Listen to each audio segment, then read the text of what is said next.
Summer வந்தாச்சு. What's your plan for this holiday? எங்க கிட்ட விட்டுருங்க, நாங்க பாத்துக்கிறோம்.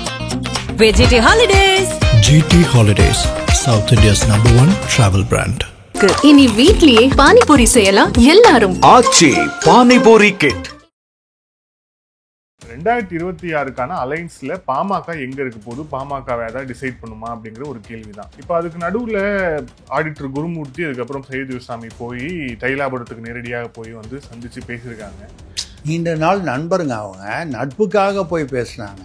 உடனடியாக நீங்கள் அரசியல் தான் பேசினாங்கன்னு நீங்கள் ஏன் எடுத்துக்கிறீங்க? குருமூர்த்தி சார் சொல்லியிருக்காரு, அன்புமணி சார் வந்தாரா எனக்கு தெரியவே தெரியாதேன்னு சொன்னார். நான் நம்பிட்டேன், நீங்கள் நம்பிடுங்க. அவர்கள் வரும்போது ஒரு விசிட் வரும்போதும், இப்போ போன விசிட் வந்தாரு, ஏடிஎம் அலைன்ஸை சீல் பண்ணிட்டு போனாரு. அதுக்கப்புறம் புதிய மாநில தலைவர் வந்தார். அப்ப இந்த இப்ப 8ஆம் தேதி வரப்போறாரும்போது அங்க அப்ப என்ன நடக்கும்? இதுல பாமக ஒரு செட்டில்மெண்ட் வரும் அப்படிங்கிறது என்னுடைய. அந்த கனிமொழிக்கு பின்னால தேவைப்பட்டால் சீனியர்கள் அணிவகுக்க தயாராக இருக்கிறார்கள். துரைமுருகன், KN நேரு, ஐ பெரியசாமி, யார் வேணாலும் எடுத்துங்க. ஸ்டாலினே சீனியர் இல்ல, கலைஞர் மகன் அப்படிங்கிறதுனால துணை முதல்வரெல்லாம் இருந்திருக்காருங்கிறதுனால ஏத்துக்கிட்டாங்க. உதயநிதியை விட கனிமொழியை ஏற்றுக்கொள்வதில் அவர்களுக்கு ஒன்றும் பிரச்சனைகள் அதிகமாக இல்லை. உதயநிதியை செயல் தலைவராகிட்டா வீட்டோ இல்லை, ஸ்டாலின் அவர்கள் வீட்டோட தான் இருக்கணும். அதுக்கப்புறம் மறுபடியும் அவருக்கு வீட்டோ பவர்லாம் வராது. ஏன்னா உதயநிதி வந்தாருன்னா அவருடைய அந்த ஏஜ் குரூப்பு, அவருடைய எண்ண ஓட்டத்தில் இருக்கிறவங்க எல்லாருமே இந்த சினிமா, நடிகை, கூத்து, பார்ட்டி, லேட் நைட் பார்ட்டி இப்படியே இருக்காங்க. அப்போது இவரை செயல் தலைவர் ஆக்கிவிட்டால் டோட்டலாக ஸ்டாலின் சாரை டம்மி ஆக்கிடுவார். அப்படிங்கிறதுனால செயல் தலைவர் ஆக்குவதற்கு விரும்பவில்லை. அதிமுகவுடைய பொதுச் செயலாளர் எடப்பாடி பழனிசாமி அவர் யாத்திரை செல்கிறார் அப்படின்ட்டு செய்தி பார்க்கிறோம். இது எந்த வகையில எஃபெக்டிவா இருக்கும் அப்படின்னு நினைக்கிறீங்க? இப்போ அதிமுக இன்னும் வளரணும்னா கொஞ்சம் இப்போ மக்களிடம் போய் தான் ஆகும். அந்த மக்களுக்கு திமுக ஆட்சி மீது உள்ள அதிருப்தியை இன்னும் கொஞ்சம் வெளியில கொண்டு வரும். 10 இடத்துக்கு போகும்போது ஐயா எங்களுக்கு ரோடு போடலைங்க, ஐயா இது பண்ணலைங்க, ஐயா அது பண்ணலைங்கன்னு வருவாங்க. அதை பத்தி அவர் பேசலாம். இந்த வகையில் அது பயன்படக்கூடிய விஷயம். ஆதர் நேயர்களுக்கு அன்பு வணக்கம். இந்த சிறப்பு நேர்காணலில் நம்முடன் இணைந்திருக்கிறார் தமிழக அரசியலின் ஆசிரியர் திரிசக்தி சுந்தரராமன் அவர்கள். வணக்கம் சார். வணக்கம் வினோத், சொல்லுங்க சார். இப்போ இந்த பாமகவுடைய உள்ள நடக்கக்கூடிய இந்த விஷயங்கள் நம்ம பார்த்துட்டு இருக்கோம். அதுதான் தமிழக அரசியலில் மிகப்பெரிய ஒரு பேசு பொருளாக இருக்கு. ஏன்னா அது தந்தை மகன் பிரச்சனைங்கிறத தாண்டி 2026க்கான அலைன்ஸ்ல பாமக எங்க இருக்க போது, பாமகவை ஏதாவது டிசைட் பண்ணுமா அப்படிங்கிற ஒரு கேள்விதான். இப்போ அதுக்கு நடுவுல ஆடிட்டர் குருமூர்த்தி, அதுக்கப்புறம் சையது விசாமி போய் தைலாபுரத்துக்கு நேரடியாக போய் சந்திச்சு பேசியிருக்காங்க. நீண்ட நாள் நண்பருங்க, அவங்க நட்புக்காக போய் பேசினாங்க. உடனடியாக நீங்கள் அரசியல் தான் பேசினாங்கன்னு நீங்கள் ஏன் எடுத்துக்கிறீங்க? நீண்ட நாள் ரொம்ப வருஷமா போலாமா வேணாமான்னு பார்த்துருந்தாங்க. ராவுகால யமகண்டெல்லாம் பார்த்து அன்னைக்கு தான் கரெக்டாக செட் ஆச்சு போனாங்க. நீங்கள் அப்படி ஏன் எடுத்துக்க கூடாது? அவர் தான் சொன்னார்ல, இவர் அன்புமணி குருமூர்த்தி சார் சொல்லியிருக்காரு, அன்புமணி சார் வந்தாரா எனக்கு தெரியவே தெரியாதேன்னு சொன்னார். நான் நம்பிட்டேன், நீங்கள் நம்பிடுங்க. அதனால் அது ரைட்டு. பேசிக்கிட்டு இருக்காங்க, தெரியல இது தீர்வு வருமா வேறு தீராமல் போயிடுமான்னு. ஏன்னா நம்ம முன்னால் இதே மாதிரி தான் OPS EPS பிரியும்போது போய் பேசின போது அது கடைசி வரைக்கும் இன்னும் தீரலை அந்த மேட்ரு. அது தீர்வும் வரல.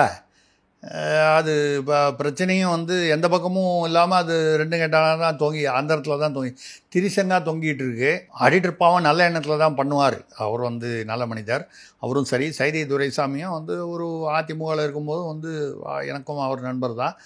ஒரு இதுவாக ஒரு IAS அகாடமிலாம் பல நல்ல விஷயங்கள் பண்ணக்கூடியவர், நல்ல எண்ணங்கள் கொண்டவர். இவங்களாம் பாவம் நல்ல எண்ணத்தில் தான் பண்ணுறாங்க. என்ன பெரிய ரகசியம், பாஜக கூட்டணிக்கு ஒன்றும் சேதம் இல்லாமல் அவங்கள கூட்டு வரணும்னு பார்க்குறாங்க. ஒன்றும் தவறில்லை. ஆடிட்டர் குருமூர்த்தினாலே பிஜேபி சார்பாக நான் போகவில்லைன்னா குதிரைக்குள்ளே இல்லைன்னு தான் சொல்கிறார் அவர். இல்லை, ஆனால் ஏற்கனவே அந்த சேதம் நடந்து விட்டதாக தெரியலையா? குறிப்பாக அந்த அவங்க 2 பேரும் ஐயா அவர்கள் பெரிய கொடுத்த அந்த ப்ரெஸ் மீட் ஆகட்டும், அன்புமணி பேசினதாகட்டும், இது எல்லாமே ஆல்ரெடி இது டேமேஜ் ரொம்ப மோசமாக போச்சு. அதாவது பியாண்ட் ரிப்பேர் அப்படின்னு இங்கிலீஷில் சொல்லக்கூடிய அந்த ஒரு லெவலில் போயிடுச்சு. ஏன்னா எப்போ வந்து அவர் வந்து அம்மா பேரில் பாட்டில் தூக்கி அடித்தார், 35 வயசில் வந்து இது வந்து அமைச்சராக்குனது நான் தவறு இப்படின்லாம் நிறையா பேசிட்டார். நான் வந்து மருத்துவர் ஐயா அவர் பேரில் தான் தவறு, அன்புமணி பேரில் தவறு இல்லை அப்படின்னு அந்த ஒரு ஒரு ஒரு நான் எந்த பக்க வாதமும் நான் ஒரு சைடு வாதமும் நான் எடுக்கலை. அவங்களுக்குள்ள இது வந்து என்னை பொறுத்தவரை அன்புமணி வந்து எந்த இடத்துல தவறு இது என்னுடைய கருத்து. அவர் பேரன் பொண்ணு வைத்து பேரன் அந்த முகுந்தனை வந்து இளைஞர் அணியில் போட்டார்னா அவருடைய திருப்திக்கு அவருக்கு வந்து ஏதோ இப்போ என்னப்போ அன்புமணிக்கு போட்டியாக முகுந்தன் வந்து ஒரு பெரிய படை அமைச்சு பாமகவை கைப்பற்றி விட போகிறாரா? அன்புமணியை மீறி முகுந்தன் வந்து தலைவராக வந்துட முடியுமா? முடியாது. அப்போ அதில் விட்டு கொடுத்துட்டு போயிருக்கலாம் அவர். எவ்வளோ விஷயங்கள் ஏன்னா மருத்துவர் வந்து பெரியவர் வந்து அவர் ஆரம்பித்த இயக்கம், அது ஆரம்பித்த இயக்கம் வந்து அது இன்ஃபேக்ட் எல்லா கட்சிகளை கம்பேர் பண்ணும்போது தமிழ்நாட்டில் கொள்கை கோட்பாட்டில் உறுதியாக இருக்கக்கூடிய கட்சினா ஃபஸ்ட்டு மார்க்கு நான் பாமகவுக்கு தான் கொடுப்பேன். நான் ஒன்றும் வன்னியர் இல்லை வேறு எனக்கு ஒன்றும் அந்த வேறு விதமான தொடர்புகள்லாம் ஒன்றும் கிடையாது. உண்மையில் சொல்லப்போனால் நான் தமிழ்நாட்டு அரசியல்வாதிகளிலே வந்து சந்திக்காத தலைவர்கள் வந்து மிகச்சிலர், 70-80% தலைவர்களை கலைஞர்லேருந்து ஜெயலலிதாமாலேருந்து எல்லாரையும் வந்து சந்திச்சிருக்கேன். சந்திக்காத ஒரு சிலரில் ரொம்ப மிகச்சிலரில் வந்து எதேச்சியாக ராமதாஸ் அவர்களும் அன்புமணியும் இருக்கிறார். அது ஒன்றும் ஏதோ காரணமே இல்லாமல் அப்படி அமைஞ்சு போச்சு. எதுக்காக சொல்கிறேன்னா இதை விட்டு கொடுத்துட்டு போயிருக்கலாம். அந்த மூந்தன் இருந்தால் இருந்துட்டு போகிறார் இளைஞர் அணியில், அது இவரை தாண்டி அவர் வளர்ந்துட போகிறாரான்னு அதிலிருந்து ஆரம்பித்து இன்னும் வேறு வெளியில் தெரிகிற விஷயம், அது தெரியாத விஷயங்கள் பல. அதாவது அவர் மனைவி சௌமியா வந்து வளருவதை, அவங்களுக்கு எம்பி கொடுக்குறது, அவங்களுக்கு பதவி கொடுக்குறது இவர் விரும்பலைன்னு சொல்கிறாங்க. இது எல்லா குடும்பத்துலேயும் வரக்கூடிய விஷயங்கள் தான், எல்லா குடும்பத்துலேயும் நடக்குது, இன்க்ளூடிங் இப்பொழுது நமது திமுக தலைமை குடும்பத்துலேயும் இது நடக்குது. அது சில இடத்துல ரொம்ப ஓப்பனாக வந்துடுது. ஏன் அவர் கலைஞர் இருக்கும்போது என்னை எட்டி மார்பில் எட்டி உதைத்தார் அழகிரின்னு சொல்லலையா? கன்னத்தை ஏதோ பிடரியில் அறைந்தார், தம்பி வந்து கொஞ்ச நாளில் வந்து இறந்துருவாருன்னு சொன்னார் ஸ்டாலினை அப்படின்லாம் சொன்னார். ஆனால் அதுக்கப்புறம் யார் போய் அவங்கள கேட்க போகிறாங்க? ஏன்னா இப்படிலாம் பேசினீங்க, இப்போ எப்படிங்க ஒன்றா போகிறீங்க? கண்கள் பணித்தது, இதயம் இனித்தது, இது வழக்கமாக அது முடிஞ்சு போச்சு. இங்கே வந்து அது என்னென்னா ஒரு வித்தியாசம் என்ன இங்கேயும் அந்த அன்னைக்கு கலைஞர் மூக்க அழகிரி ஸ்டாலின் இந்த பிரச்சனைக்கும் இன்றைக்கி ராமதாஸ் அன்புமணி பிரச்சனைக்கும் உள்ளதுன்னா, கலைஞர் வந்து அவருக்கு இருந்த சாதுரியம், அதாவது பல விஷயங்களில் நமக்கு வந்து கலைஞருடைய கருத்துக்களில், அவருடைய கோட்பாடுகளில், அவருடைய நடவடிக்கைகளில், குறிப்பாக ஊழல் மற்ற விஷயங்களில் வந்து நமக்கு எதிர் விமர்சனங்கள் உண்டு. ஆனாலும் அவருக்கு அந்த சாதுரியம், அதாவது இதை செய்யும்போது இதோடைய ப்ராஸ் என்ன கான்ஸ் என்ன, அதாவது ப்ளஸ் என்ன மைனஸ் என்ன அப்படின்னு பார்த்து ரொம்ப கேர்ஃபுல்லாக அரசியலுக்கு எது வந்து அப்போ வந்து அது தேவைன்னு பார்த்து அந்த இடத்துல வரும்போது அந்த ஈகோவை வந்து விட்டு கொடுக்காத மாதிரியும் இருக்கும், விட்டு கொடுத்தா மாதிரியும் இருக்கும். அது பேலன்ஸ் பண்ணி ரொம்ப பாலிஷாக எடுத்துகிட்டு போவார். சோனியா காலில் விழுந்து என் பொண்ணு வந்து திகாரில் வந்து பல்லி வருது, கரப்பாம்பூச்சி வருது, சாப்பாடு கிடைக்கல காப்பாற்றுன்னு சொல்ல போடும்போது கூட, இல்லை அழகிரிக்கு வந்து மந்திரி சபையில் வேணும்னு கேட்கும்போது கூட அதை ரொம்ப நாசூக்காக பிறர் ஏற்றுக்கொள்ளும்படியே எந்த இந்திரா காந்தி மண்டையில் அடித்த போது மண்டையில் மாதவிலக்காக இருக்கும் அம்மையாருக்குன்னு சொல்லிட்டு அடுத்த ஒரு வருஷத்துக்குள்ளேயே நேருவின் மகளே வருகன்னு சொல்லும்போது அவர் இதெல்லாம் இந்த வெக்கமானெல்லாம் பார்க்க மாட்டார். அந்த நேரத்துக்கு அரசியல் லாபத்துக்காக அது எப்படி பேசுவார். பாஜக மதவாத கட்சி இல்லைன்னு அவரே தான் போய் கூட்டணி வச்சார். அப்புறம் சொன்னேன், இல்லை எதுக்காக சொல்கிறேன்னா இந்த சாதுரியம் அதை நீங்கள் வந்து எப்படி வேணாலும் எடுத்துக்கலாம். என்னை பொறுத்தவரை மருத்துவரையாவிடம் இல்லை, பிடிவாதம் அதிகமாக இருக்கிறது. 90 வயசு ஆயிடுச்சு, விட்டு கொடுத்துட்டு போகலாம். அன்புமணியும் வந்து இந்த மூந்தனை வந்து உள்ள இளைஞர் அணியில் வச்சுக்கிட்டு போச்சுன்னா ஐயா வந்து எவ்வளோ நாள் 90 வயசு 100 வயசு இருக்கட்டும், அவர் இருந்தால் கூட 90 வயசு தாண்டியாச்சுன்னா அது ஒரு மிக மூப்பு. அப்படி இருக்கும்பொழுது இவர் அப்படி நம்ம தாண்டி என்ன வந்துட போகிறார் அவர் அப்படின்னு சொல்லி அதை விட்டு கொடுக்கலாம். சில விஷயங்களில் விட்டு கொடுத்து போவது வந்து கட்சிக்கும் நல்லது. அதனால் வந்து ஒரு சமுதாயத்திற்கும் எல்லாருக்கும் தெரியும் பாமகனா அது வன்னியர்கள் கட்சி அப்படிங்கிறது. இப்போ பாருங்கள் அதை எப்படி யாரெல்லாம் பயன்படுத்தியிருக்க பாருங்கள். வேல்முருகன் அங்கேருந்து சண்டை போட்டு தான் வந்தார். அவங்க அண்ணன் திருமால் வளவன் வந்து போய் ராமதாஸ் ஐயாவை பாட்டு வர்றாரு. வேல்முருகன் வந்து திடீர்னு பாமகவில் சேர்றாரு. அதாவது பாமக ராமதாஸ் அணி, பாமக அன்புமணி அணி இப்படின்னு பேச ஆரம்பிச்சிட்டாங்க. இது அந்த கட்சிக்கு நல்லதில்லை. இந்த சமயத்தில் அமித்ஷா இப்போது நாளைக்கு வராரு. அமித்ஷா வரும்பொழுது அது சம்மந்தமாக தான் ஆடிட்டர் குருமூர்த்தி போயிருப்பாருங்கிறது உள்ளங்கை நெல்லிக்கனி. ஏதோ அது விஷயமா சில தகவல்கள் பரிமாறப்பட்டு இருக்கும் என்று. அப்போ வந்து அமித்ஷா அவர்கள் வரும்போது ஒரு விசிட் வரும்போதும் இப்போ போன விசிட் வந்தார், ஏடிஎம் அலையன்ஸை சீல் பண்ணிட்டு போனார். அதுக்கப்புறம் புலி மாநில தலைவர் வந்தார். அப்போ இந்த இப்போ நான் 8ஆம் தேதி வரப்போறாரு அப்படிங்கும்போது அங்கே அப்போ என்ன நடக்கும்? இதில் பாமகவில் ஒரு செட்டில்மெண்ட் வரும் அப்படிங்கிறது என்னுடைய இது. ஏன்னா இப்போ என்ன பேசிக்கிட்டு இருக்காங்கன்னா இவரை அன்புமணியை வந்து தலைவராக, ஏன்னா இப்போ செயல் தலைவரா அவர் மருத்துவரையா வந்து நான் தலைவர் நீ செயல் தலைவருங்கிறாரு. இவர் செயல் தலைவர் இல்லை நான் தான் தலைவருங்கிறாரு. தலைவர்னு சொல்லி ஆனால் ஒரு ஆலோசனை குழு மாதிரி போட்டு அதில் வந்து வீட்டோ அதிகாரம் அவருக்கு ஐநா சபையில் சைனாவுக்கு ரஷ்யாவுக்கு இருக்கிற மாதிரி அமெரிக்காவுக்கு இருக்கிற மாதிரி வீட்டோ அதிகாரம் அவருக்கு இருக்கா மாதிரி அது ஒரு ஒரு என்ன சொல்கிறது ஒரு அரேஞ்ச்மெண்ட் அப்படின்னு சொல்லி ஒரு செட்டில்மெண்ட்டுக்கு வந்து டெல்லி பாஜகவுடைய முனைப்பில் அவர்களுடைய முயற்சியில் அது ஆடிட்டர் குருமூர்த்தி மட்டும் இல்லாமல் வேறு சில சோர்ஸ்கள்லையும் பேசிகிட்டு இருக்காங்க. ஆடிட்டர் குருமூர்த்திங்கிறது ஒரு சோர்ஸ் தான். இதை தவிர இன்னும் பல சோர்ஸ்களில் அன்புமணிகிட்டையும் பேசிகிட்டு இருக்காங்க, ராமதாஸ்கிட்டையும் பேசிகிட்டு இருக்காங்க. நீங்கள் இப்படி பண்ணுறதுனால வந்து திமுகவுக்கு தான் அட்வான்டேஜு, அப்படி இல்லாமல் இதை வந்து பண்ணுங்கன்னு அநேகமாக முகுந்தனை வந்து அன்புமணி வந்து இளைஞர் அணியில் வந்து ஏற்றுக்கொள்ளும் ஒரு சூழ்நிலை வரும். என்னை பொறுத்த வரைக்கும் போல் என்ன பண்ணிட போகிறாரு முகுந்தன், அவரை மீறி வந்துட போகிறாரு. முகுந்தன் சொன்னால் உடனே பாமக எல்லாரும் தனியாக அவர் பின்னால் போயிட்டு போகிறாங்களா? இதில் கொஞ்சம் பிடிவாதத்தை விட்டு கொடுத்து பண்ணும்போது அதே மாதிரி மருத்துவரையாவும் வந்து ரைட்டு அவங்க சௌமியா அன்புமணி இல்லை, அவங்க இப்போது அன்புமணியுடைய மகள் 2 பேருமே அவர் மேடையை ஏற்றிட்டார் அரசியல் மேடையில். சஞ்சுத்ரா அப்புறம் கூடவே போனாங்க. அதில் ஒருத்தர் துணை பொதுச் செயலாளர்னு போட்டு விடுங்க. அவருக்கு வந்து 3 மகள். இப்போ அவர் இந்த பேச்சுவார்த்தை நடத்த போகும்போது அவருடைய கடைசி மகள் கூட போனாங்க. அவங்க தான் சஞ்சுத்ரா, அவங்க பேர் சஞ்சுத்ரா.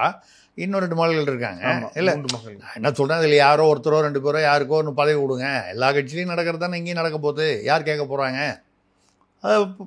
மகளிர் அணின்னு கொடுங்க, ஏதோ ஒன்று கொடுங்க. அதாவது ஒரு பேலன்ஸ் பண்ணிங்க. அங்கே 3 கொடுத்துருக்கேன், இங்கேயும் கொடுத்துருக்கேன், சரியாக போச்சா பேலன்ஸு.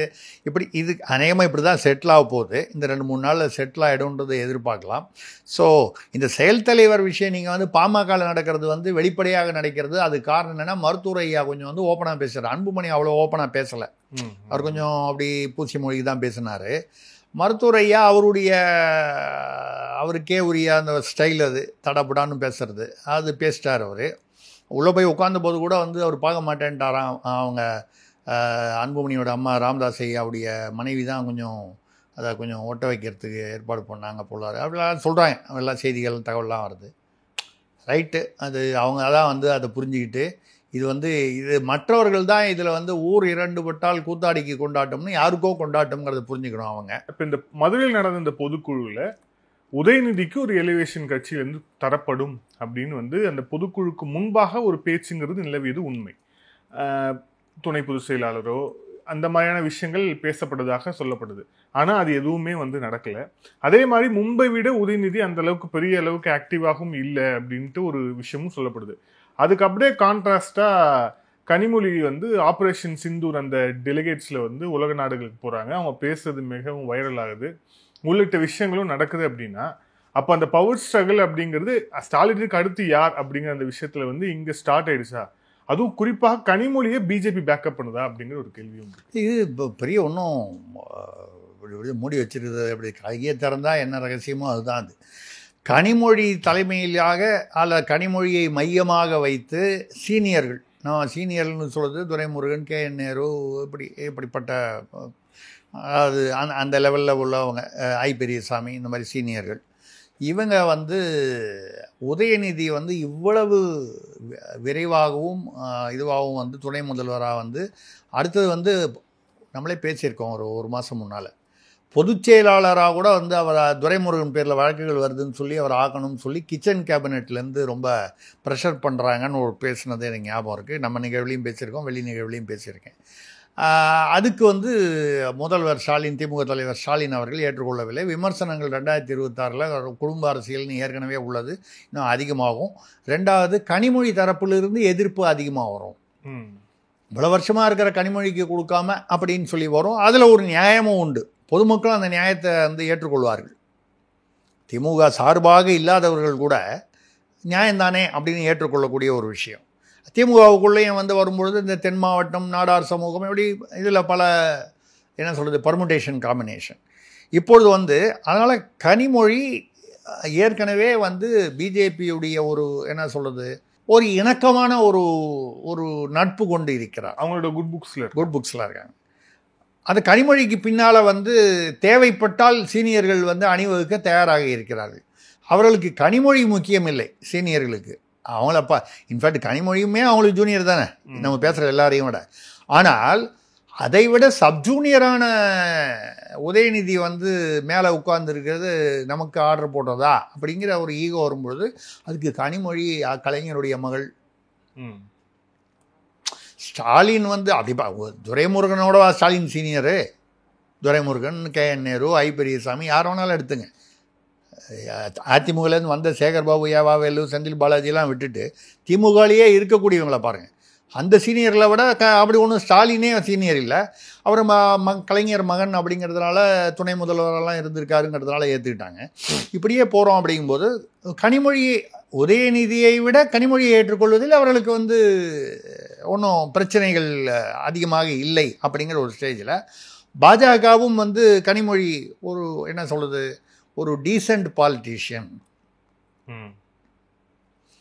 அப்போது 2Gயில் வந்து அந்த வழக்கில் அவங்க வந்தாங்களே தவிர அந்த வழக்கு அது அந்த சமயத்தில் வந்து அது வந்து அவர்கள் குற்றமற்றவர்கள் என்று வந்து விட்டது. அது மேல்முறையீட்டில் இருக்குது, வெளியில் இன்னும் வரல. ஸோ அதை தவிர கனிமொழி பேரில் வேறு எந்த விதமான குற்றச்சாட்டுகளும் இல்லை. இப்படி ஒரு சூழ்நிலை இருக்கும்போது கனிமொழி அந்த பக்கம். உதயநிதி சமீப காலத்தில் சொல்லுவாங்க ஆடிய ஆட்டம் என்ன அப்படிங்கிற மாதிரி வந்து ஒரு அவரை சுற்றி ஒரு கோட்டரின்னு சொல்லுவாங்க, ஒரு கூட்டம். இந்த கூட்டம் பூரா அந்த இளைஞர் கூட்டம். இந்த இளைஞர் கூட்டத்துடைய நான் கூட இன்னொரு இடத்துல பேசினேன். இவரே கூட வந்து சவரீசனே வந்து அப்செட் ஆகி அவர் லண்டனில் இருக்கார், வரல. அவருடைய வருத்தம் என்னென்னால், அதாவது சபரீசன் பலமுறை என்னை சந்தித்திருக்கிறார், நான் வெளியே ஓப்பனாகவே பேசியிருக்கேன். கூப்பிட்டா நம்ம சந்திக்கிறோம், எந்த தலைவர் எல்லாம் திமுக அதிமுக எல்லா கட்சியிலையும். நமக்கு ரொம்ப அவருக்கு வேண்டிய சோர்ஸ்லேருந்து சொல்கிறவங்க என்னென்னா, நான் கஷ்டப்பட்டு திமுக குடும்பத்துக்கு சேர்ந்த பணம்லாம் அது எப்படி சேர்ந்தது பணம் அது தனியாக ஒதுக்கி வச்சுருங்க. அது என்ன உழைச்சி எல்லாம் சப்ஸ்கிரிப்ஷன் கட்டி முரசொலி சப்ஸ்கிரிப்ஷனில் வந்த பணமா, இல்லை ஊழல் பணம் தான். ஊழல் பணமாக இருந்தாலும் அதை கொண்டு போய் நான் வந்து ஃபேக்ட்ரியாக வாங்குகிறேன், போகிறேன், வரேன், முதலீடு பண்ணுறேன். அதிலிருந்து குடும்பத்திற்கு தலைமுறையாக பணம் வருவதற்கான, லாபம் ஈட்டுவதற்கான நியாயமான முதலீடுகளாக செய்கிறேன், நல்ல வழியில். ஆனால் இங்கே உதயநிதி உடைய நண்பர்கள் மூலமாக நீங்கள் தான் பார்க்குறீங்க, நடிகைகளுக்கு வந்து பேக்கு கொடுக்குறது, 45 லட்சம் ரூபாய்க்கு பேக்கு, 50 கோடி ரூபாய்க்கு பார்ட்டி, இப்படி அதாவது அள்ளி தெளித்து இந்த சினிமா பாணியில் வந்து வாரி இறைக்கும் அந்த மாதிரி வந்து நம்ம வார்த்தை அதிகமாக இருக்கும், கூத்தடிக்கிற மாதிரி இருக்குது அப்படிங்கிற வார்த்தையை அவர் யூஸ் பண்ணாருன்னு அவருக்கு மிக வேண்டிய நண்பர் ஒருவர் வந்து நம்மகிட்ட சொன்னார். அவர் வருத்தப்படுறாரு.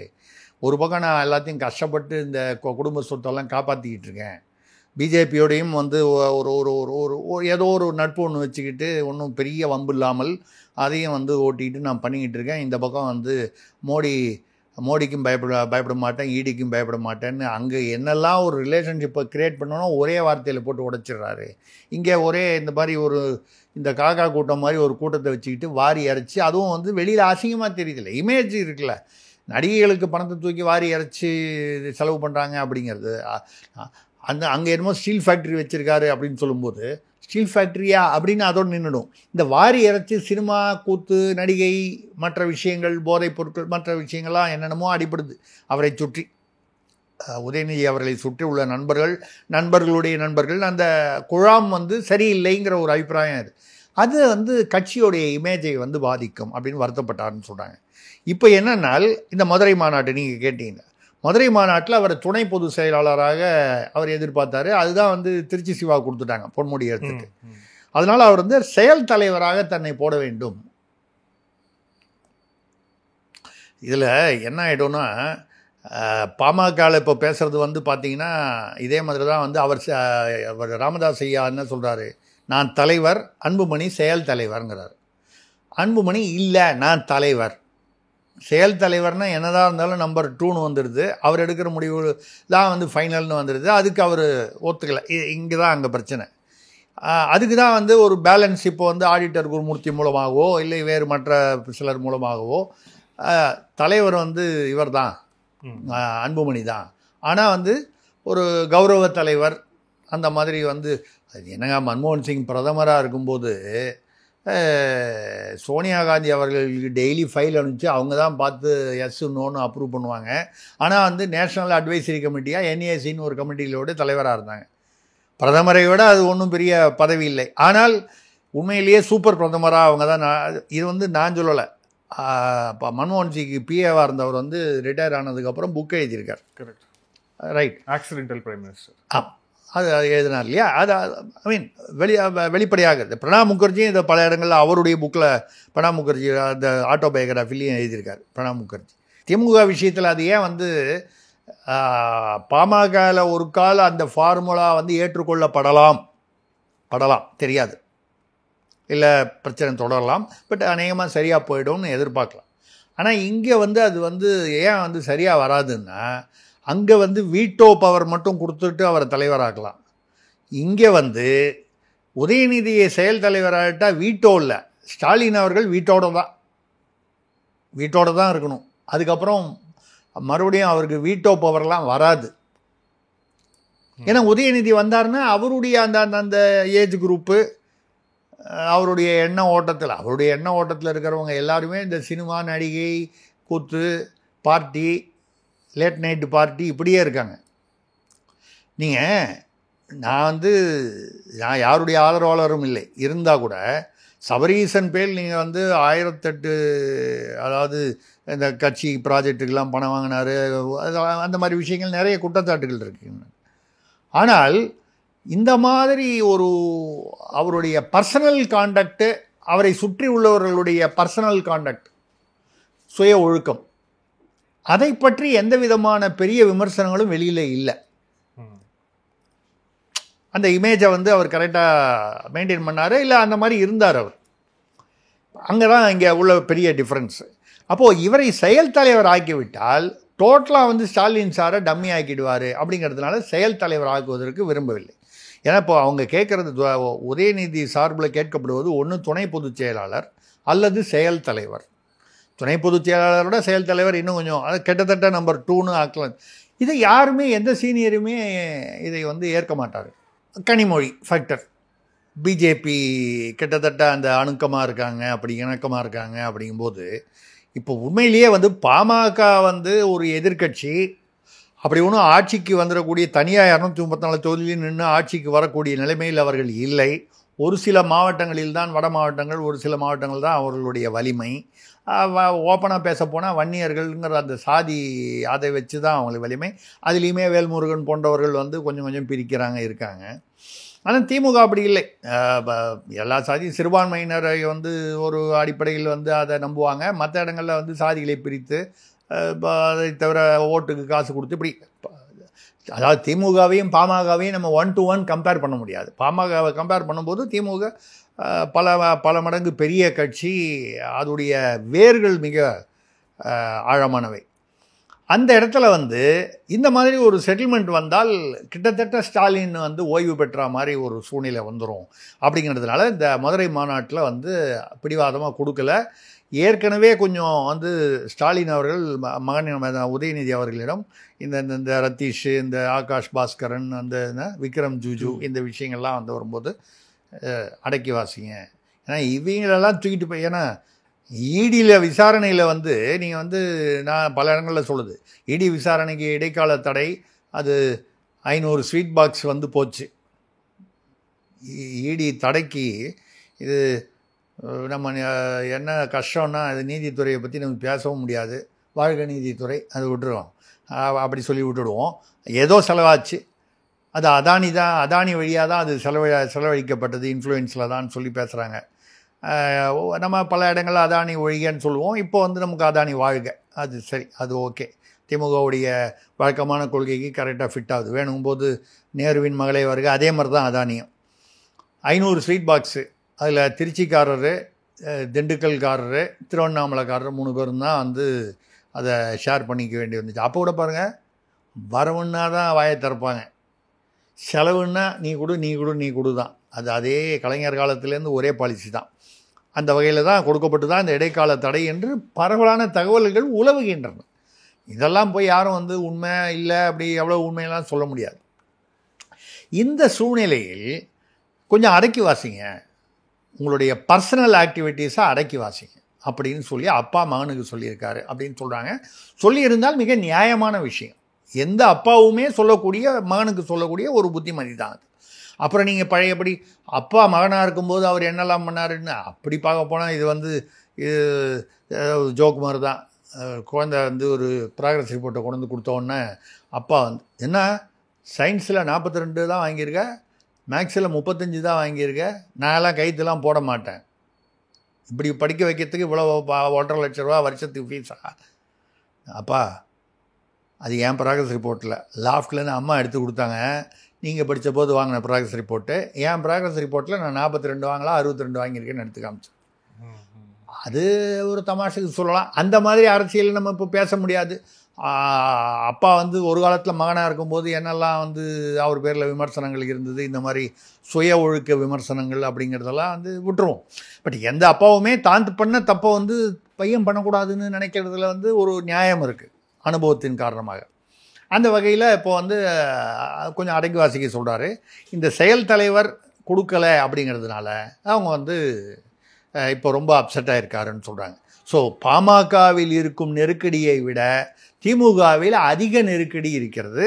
ஆனால் இங்கே வந்து கொஞ்சம் படபடன்னு பட்டாசு சத்தம் கேட்கிறது. அங்கே சைலன்சர் வச்சுருக்காங்க, அதனால் வந்து வெளியில் தெரியல. இதுதான் அது 2 உள்ள வித்தியாசம். அதிமுகவுடைய பொதுச் செயலாளர் எடப்பாடி பழனிசாமி அவர்கள் அவர் வந்து யாத்திரை செல்கிறார் அப்படின்ட்டு வந்து செய்தி பார்க்குறோம். 2026 சட்டமன்ற தேர்தலுக்கான அந்த பணிகள் வந்து எல்லா கட்சிகளுமே தொடங்கிட்டாங்க. ஸோ இப்போ இது தேர்தலுக்காக தான் அப்படிங்கிற ஒரு தெளிவாக தெரிஞ்சாலும் கூட இது எந்த வகையில் எஃபெக்டிவாக இருக்கும் அப்படின்னு நினைக்கிறீங்க? இல்லை, அதாவது யாத்திரை போனதால் மட்டுமே ஒரு கட்சி வந்து பெரிய வந்து வெற்றி அடைந்து விடும் தேர்தலில் அப்படின்லாம் ஒன்றும் கிடையாது. எனக்கு தெரிஞ்சு திமுகவில் எந்த காலத்தில் யாத்திரை போனாங்க? மாறி மாறி ஜெயிச்சிருக்காங்க திமுக அதிமுக. 2021 கூட ஜெயித்தாங்க. ஸ்டாலின் சார் என்ன யாத்திரை போனார்? இல்லை, நமக்கு நாமே போனார்ல, நமக்கு நாமேன்னு ஒரு திட்டம். அதாவது தேர்தலுக்கு முன்னால் மக்களை சந்திப்பது. அதுக்கு வந்து நீங்கள் வந்து பேர் வந்து நமக்கு நாமேன்னு சொல்லலாம், யாத்திரைன்னு சொல்லலாம். நான் சொல்கிறது வந்து இந்த நமக்கு நாமே திட்டம்னு கொண்டு போனது வந்து அந்த ஒன்று மட்டும்தான் திமுகவை கொண்டு வந்ததா அப்படின்னு கேட்டால் இல்லை. ஆன்டி எஸ்டாப்ளிஷ்மெண்ட்டுங்கிறது அதிமுகவுக்கு எதிராக இருந்ததும் ஒரு காரணம், இருந்தது காரணம் சொல்ல நமக்கு நாமேன்னு ஒரு திட்டம் வந்தது. அவர் சொன்னால் நமக்கு நாமேன்னா அவர் குடும்பத்துக்கு நமக்கு நாமேன்னு சொன்னார் அப்படிங்கிறது வந்த பிறந்தானே தெரியுது. கலைஞர் இருக்கும்போதே வந்து மக்களுக்காகத்தான் அப்படின்னாரு. அப்புறம் தான் எல்லாருக்கும் தெரிஞ்சுது மக்களுக்காகத்தான் தான், அவருடைய குடும்பத்தில் இருக்கிற மக்களுக்காக தான் கட்சி அப்படிங்கிறது இன்னி வரைக்கும் ப்ரூவ் ஆகிருக்கு. அந்த கட்சி தலைமை அதை தாண்டி யாருக்கு கொடுத்துருக்காங்க? சமூக நீதி பார்த்தா ஆராசாக்கு கொடுத்துருக்கலாமே, ஒரு பொதுச் செயலாளர் கொடுத்துருக்கலாமே. ஆராசாங்கிறது நான் வந்து அவர் வந்து அந்த சமூகத்தை சேர்ந்தவர் என்பது, அது ஆராசா இல்லை வேறு யாராவது ஒருத்தர், அந்த மாதிரி ஒருத்தருக்கு. இல்லை சிறுபான்மையினர் அவர்களும் ஒரு சிறுபான்மையினர் யாரையாவது கூப்பிட்டு பொதுச் செயலாளர் ஆக்கியிருக்கலாமே. அதெல்லாம் சும்மா வெளியில் பேசுகிறதுக்காக தான். அந்த வகையில் வந்து அதிமுகவில் அதாவது யாத்திரை போவதோ மக்களை சந்திப்போதோ வந்து தவறில்லை. ஏன்னு கேட்டால் உண்மையை சொல்லப்போனால் அதிமுக கொஞ்ச நாள் அந்த ஓபிஎஸ் பிரச்சனை, மற்ற பிரச்சனைகள், தோல்வி, 2021 ஏற்பட்ட தோல்வி, இதுக்கப்புறம் உள்ள பல விஷயங்கள்னால நடுவில் வந்து பிஜேபி சப்போர்ட்டு கூட்டணி உண்டா இல்லையா, வேலுமணி தலைமையில் வந்து நிறைய பேர் போய் அவருக்கு ப்ரெஷர் கொடுத்து பாஜக கூட்டணிக்கு வரணும்னு சொல்லி அவர் மாட்டேன்னு சொல்லி, அண்ணாமலைக்கும் அவருக்கும் உள்ள இருந்த ஈகோ பிரச்சனைகள், இப்படி பலவிதமான என்ன சொல்கிறது நெருக்கடிகளை சந்தித்து என்ன சொல்கிறது, ஒரு லோ லையிங்காக இருந்துச்சு. அது அதிமுக வந்து அதிகமாக மக்களிடையே பேசப்படாமல், அதிமுகவிடம் உள்ள எதிர்பார்ப்பு இல்லை, இவங்க ஒன்றும் சரியாக வர மாட்டாங்க, ஏதோ அந்த வடிவேல் படத்தை சொல்கிற மாதிரி அதுக்கெல்லாம் அவங்க சரிப்பட மாட்டாங்கன்ற மாதிரி ஒரு வரும்பொழுது, இப்போ கொஞ்சம் இந்த பாஜக கூட்டணின்னு வந்த அப்புறம், இந்த கூட்டணி வந்ததுனால ஜெயிச்சிட போகுதுன்னு நான் சொல்லலை, வந்தவொடனே கொஞ்சம் பரவாயில்ல. இப்போ இதை மறுபடியும் அதை எழுந்து நிற்க வைக்க வேண்டும், பழைய விறுவிறுப்பு கொண்டு வர வேண்டும் என்றால் அவர் மக்களிடம் வந்து போக வேண்டும், ஒரு மக்களிடையே சந்திக்க வேண்டும். அந்த வகையில் அந்த யாத்திரை ஓரளவுக்கு பயன்படும். அதே சமயத்தில் யாத்திரை போனவங்களாம் ஜெயிச்சிருவாங்கன்னா ராகுல் காந்தி எவ்வளோ யாத்திரை போயிருக்காது. யாத்திரையில் சர்ச்சைகள் அதிகமானது தானே தவிர ராகுல் காந்தி வந்து ஒரு மாநிலத்தில் கூட வந்து அந்த யாத்திரையினால் பிரயோஜனப்படலை. ஸோ யாத்திரையை மட்டும் கணக்கு பண்ணி வந்து நம்ம வந்து இதனால் ஜெயிப்பாங்கன்னோ ஜெயிக்க மாட்டாங்கன்னோ சொல்கிறது இல்லை. பல விஷயங்களிலும் இந்த யாத்திரை வந்து அதாவது மக்களை சந்திக்கும் பொழுது இப்போது மக்கள் வந்து பொதுவாக திமுக ஆட்சிக்கு ஒரு எதிர்ப்பாக, அதாவது ஒரு அந்த என்ன சொல்கிறது, அதிருப்தி அதிகமாக இருக்கிறது. அது சட்ட ஒழுங்கு, பாலியல் வன்முறைகள், ரவுடிசம், ஊழல், அங்கங்கே வளர்ச்சி திட்டங்கள் இல்லாதது, இல்லை பெயரளவில் வளர்ச்சி திட்டங்கள் இருக்குது ஆனால் ஆன் தி கிரவுண்டு வந்து இல்லாமல், இப்படி பல விஷயங்கள் இருக்குது. வழக்குகள், சொத்து குவிப்புகள் எல்லாம் அதிமுக பக்கம் மட்டும் இல்லையா, அதிமுகலேருந்து திமுக பக்கம் வந்தவங்க பேர்லேயும் இருக்குது, அதிமுக பேரில் ஆரம்பிச்சு. ஆனாலும் எது அதிகமாக தெரிகிறது அப்படின்னு பார்க்கும்பொழுது, இப்போது அதிமுக இன்னும் வந்து வளரணுன்னா கொஞ்சம் இப்போ மக்களிடம் போய் தான் ஆகணும். அந்த மக்களுக்கு திமுக ஆட்சி மீது உள்ள அதிருப்தியை வந்து இன்னும் கொஞ்சம் வெளியில் கொண்டு வரணும். 10 இடத்துக்கு போகும்போது ஐயா எங்களுக்கு ரோடு போடலைங்க, ஐயா இது பண்ணலைங்க, ஐயா அது பண்ணலைங்கன்னு வருவாங்க, அதை பற்றி அவர் பேசலாம். ஸோ இந்த வகையில் அது பயன்படக்கூடிய விஷயம், அவ்வளோதான் சொல்லலாம் நம்ம. அதில் அதிமுகவுக்கு அதாவது இது செய்ய வேண்டிய எஸ்ஓபின்னு சொல்லுவாங்க, ஸ்டாண்டர்ட் ஆப்ரேட்டிங் ப்ரொசீஜர், அதான் அவர் ஆரம்பிச்சிட்டாரு. ஓரளவுக்கு அது வந்து அது ஒரு பலனை கொடுக்கலாம். பட் இது மட்டுமே வந்து இந்த தேர்தலின் முடிவை ஒரு ஒரு ஒரு தீர்மானமாக தீர்மானிக்கக்கூடிய காரணியாக இருக்காது. நீங்கள் முக்கியமான ஒரு விஷயம் கேட்பீங்கன்னு எதிர்பார்த்தேன், ஃபேவரேட் சப்ஜெக்ட் கேட்காம விட்டீங்க. என்ன சார்? கமலஹாசன். ஓகே, நான் சொல்கிறது வந்து அந்த கன்னட விஷயம், அது கமல் சொன்னாருங்கிறதுனாலே அது வேறு மாதிரி போயிடுச்சு. அதாவது பொதுவாக கமலஹாசனின் அரசியல், இப்போ அதுவும் வந்து அவர் ஊழலுக்கு எதிராக நான் டார்ச் அடிப்பேன் அது இதுன்னு பேசி இன்றைக்கி எங்கே வந்து நிற்கிறாரு திமுகங்கிறது நாம் கடும் விமர்சனங்கள் வைத்திருக்கிறோம். ஆனால் இந்த விஷயத்தில் வந்து அவர் வார்த்தை பிரயோகத்தில் கொஞ்சம் அரசியல்வாதின்னு வரும்போது அதுதான் சொல்லுது. நடிகராக இருக்கும்போது பேசுவது வேறு, அரசியல்வாதியாக இருக்கும்போது பேசுவது வேறு. கமலஹாசன் வந்து கன்னடம் வந்து தமிழிலிருந்து தான் பிறந்ததுன்னு சொன்னார். நான் வந்து அது ஆமாமா இல்லையா அப்படிங்கிறதுக்கு போல. ஆனால் கன்னடத்திற்கும் தென்னக மொழிகள் எல்லாவற்றிற்குமே ஏதோ ஒரு வகையில் ஒரு ஒற்றுமை இருக்கிறது. பல நான் தான் சொல்லேன், இந்தோனேஷியா பாஷைக்கும் தமிழுக்கும் உள்ள 800 பொதுவான வார்த்தைகள், தமிழ் வார்த்தைகள் இந்தோனேஷிய மொழியில் இருக்கிறத வந்து நான் வந்து எடுத்து தஞ்சை தமிழ் பல்கலைக்கழகத்தில் அது வச்சுருக்காங்க.